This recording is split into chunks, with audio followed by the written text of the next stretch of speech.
but the ones who are clearly violating these orders. Like, I don't understand how you can hear that and not go, oh, fuck. They straight up just aren't playing by the rules anymore. And then you listen to J.D. Vance's response, and he's like, yeah, we don't have to bring terrorists anywhere. It's like, dude, you guys are so fucked, man. Ah!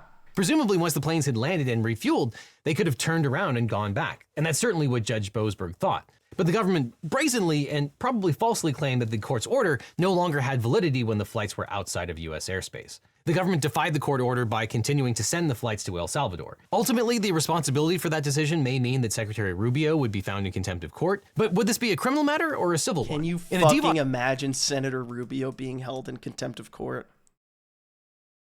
Can you imagine? Like, bro, what the fuck? I'm like just trying to impart on people how crazy this shit is. Yes, the stock market and tariffs are wild, but honestly, I expected him to do those tariffs.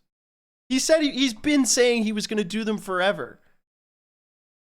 It wasn't a fucking negotiating strategy. Are you smoking weed? Hello?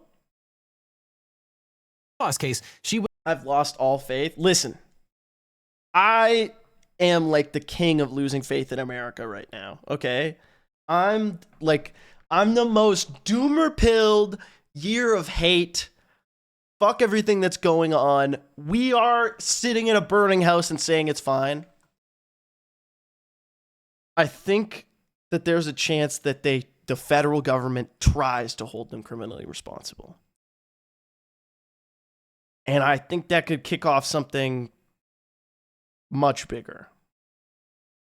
Because it's kind of easy to say, like, yada, yada, yada, whatever. But if you have to fucking stage a shootout to stop Marco Rubio from being arrested, people are going to hear about it. People are going to know. You know what I mean?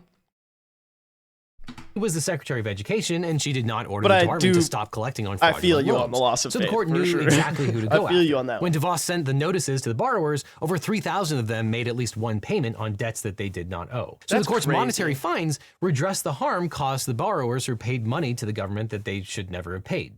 But Judge Boasberg has a much more complicated task. Yeah. Is civil contempt the right tool in this situation? Part of the problem with renditioning people to a supermax prison in El Salvador with no due process, no hearing, and no evidence is that it's not even clear that they should be there in the first place, and it's not clear by what terms they can come back. And we don't even know whether the US still has jurisdiction over them. Although I would argue that in theory, the government does have control over them since they're incarcerated as part of a $6 million deal between America and El Salvador. If America can pay El Salvador to house prisoners, then you'd think that they'd be able to get them back. At least this is what I'd be arguing if I was representing the deportees. Now, maybe the judge could find Rubio